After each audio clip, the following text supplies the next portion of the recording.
नमस्कार, मैं पप्पू कुमार यादव आप तमाम दर्शकों को एक बार फिर से स्वागत करते हैं पब्लिक तक पे।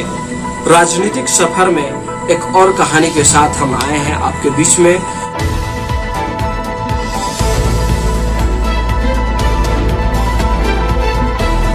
राष्ट्रीय लोक समता पार्टी के अध्यक्ष उपेंद्र कुशवाहा की राजनीतिक सफर पे आज चर्चा करेंगे।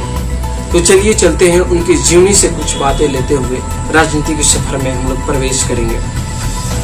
20 जून 1960 को इनका जन्म वैशाली जिले के एक छोटी सी गांव में हुई थी। वहां इनका लालन पालन हुआ और वहीं से इनका इंटरमीडिएट हुआ।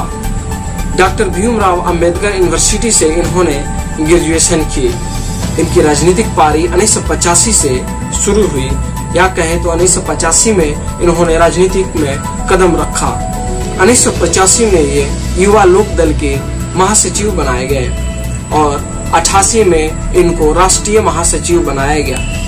88 के बाद राष्ट्रीय महासचिव से हटे और समता पार्टी के राष्ट्रीय महासचिव 1994 में बनाए गए। 1994 में महासचिव बनाने के बाद उपेंद्र कुशवाहा की छाप बिहार के लगभग अनेकों जिले पे पहुंच चुका था। एक कुशवाहा नेता के तौर पे देखे जा रहे थे, लेकिन 2000 सन में समता पार्टी और जनता दल यूनाइटेड का विलय हुआ, जिसमें जॉर्ज फर्नांडिस, शरद यादव और नीतीश कुमार के साथ उपेंद्र कुशवाहा भी थे। 2000 में इनका विलय संपन्न हुआ और पार्टी चुनाव भी लड़ी और उपेंद्र कुशवाहा जीत भी हासिल किए। 2005 का जो बिहार विधानसभा चुनाव था, उसमें इनका मोह भंग नीतीश कुमार और भाजपा से हो गया। 2005 में जहां भाजपा और जनता दल यूनाइटेड का गठबंधन भारी बहुमत से जीती थी, वही इन्होंने हार का मुंह देखा था।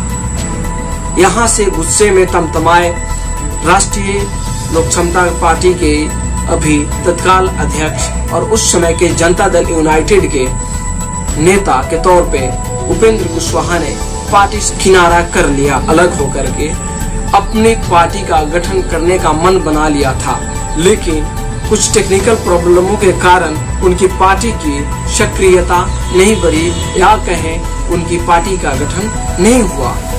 फिर एक घटना बीच में आता है 2009 में, जहां सरदार वल्लभ भाई पटेल की जयंती पे नीतीश कुमार इनको कॉल देते हैं कि आप फिर से जनता दल यूनाइटेड के साथ जुड़िए।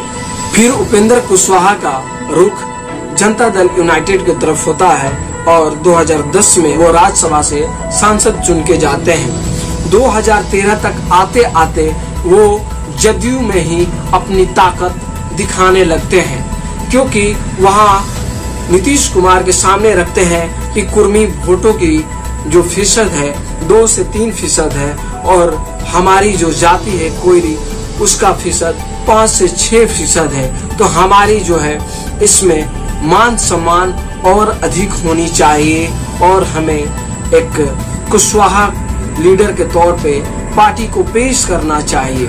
जो नीतीश कुमार इस बात को नहीं मानते हैं और 2013 में फिर वो जेडीयू से नाता तोड़कर राष्ट्रीय लोक समता पार्टी का गठन करते हैं, जिसमें शुरू में जॉर्ज फर्नांडिस के नाम के साथ पार्टी बनाते हैं। उसमें अरुण सिन्हा भी। 2014 का लोकसभा चुनाव में इनका गठबंधन भारतीय जनता पार्टी से होती है और इनको महज 3 सीट मिलती है और तीनों सीट पे रालोसपा जीत भी दर्ज करती है।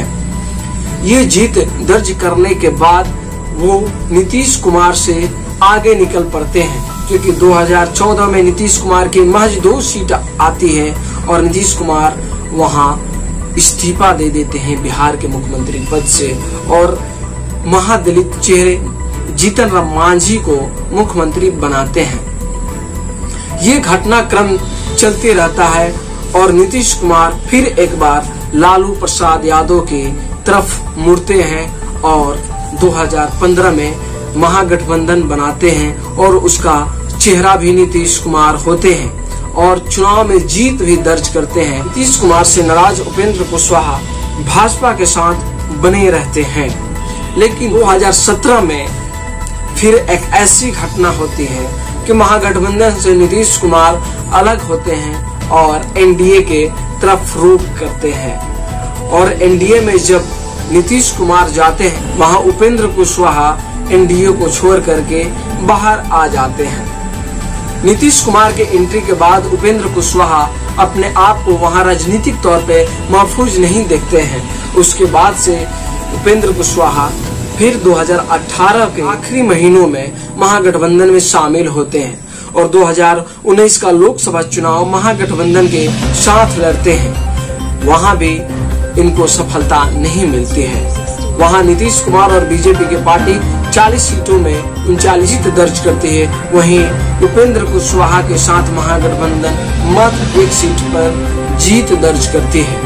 वहां से उपेंद्र कुशवाहा की जनाधार घटने लगती है और उसके बाद यहाँ की राजनीतिक घटना आती है 2020 का विधानसभा चुनाव नजदीक है और इस नजदीक चुनाव को देखते हुए उपेंद्र कुशवाहा चाहते थे कि सम्मानजनक सीट हमें आरजेडी दे महागठबंधन। 2020 में अपेक्षा करते हैं महागठबंधन से कि हमें सम्मानजनक सीट मिले और हम अपनी पार्टी की तैयारी बूथ स्तरों से तेज करते, लेकिन तेजस्वी यादव इनको उतना तवज्जो नहीं देते हैं, क्योंकि 2019 के लोकसभा सीटों को देखा जाए तो उपेंद्र कुशवाहा उतना करिश्माई साबित नहीं हो पाए थे।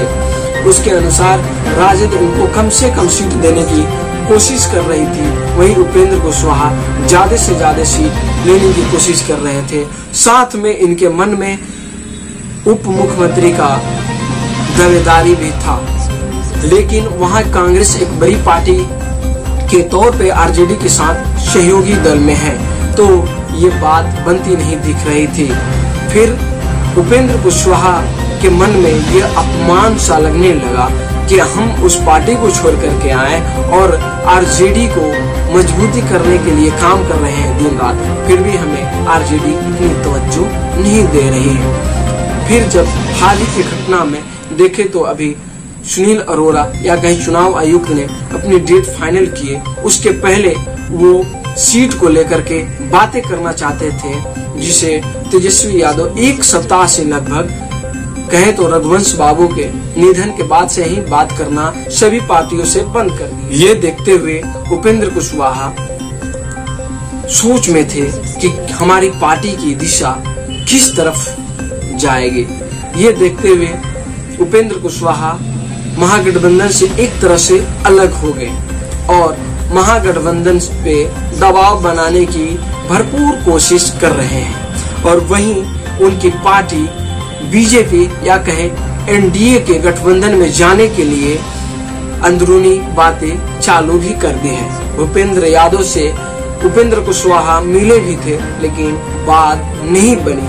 सीटें बहुत कम मिल रही है, इसलिए हो सकता है उपेंद्र कुशवाहा अब की बार चुनाव में तीसरे फ्रंट की अगुवाई करे, जिसमें पप्पू यादव, चिराग पासवान भी एनडीए से नाराज चल रहे हैं। तो हो सकता है लोजपा, रालोसपा और जाप तीनों मिलकर के बिहार में तीसरी फ्रंट की तैयारी में हो। तो ये है उपेंद्र कुशवाहा की अभी तक की राजनीतिक सफर। आगे की उनकी क्या रणनीति होती है बिहार विधानसभा चुनाव को लेकर, ये हम नहीं बता सकते हैं, लेकिन कायस यही लगाया जा रहा है कि शायद वो अंत तक एनडीए के साथ कुछ सीटों पर लड़ना ही मंजूर करेंगे। धन्यवाद।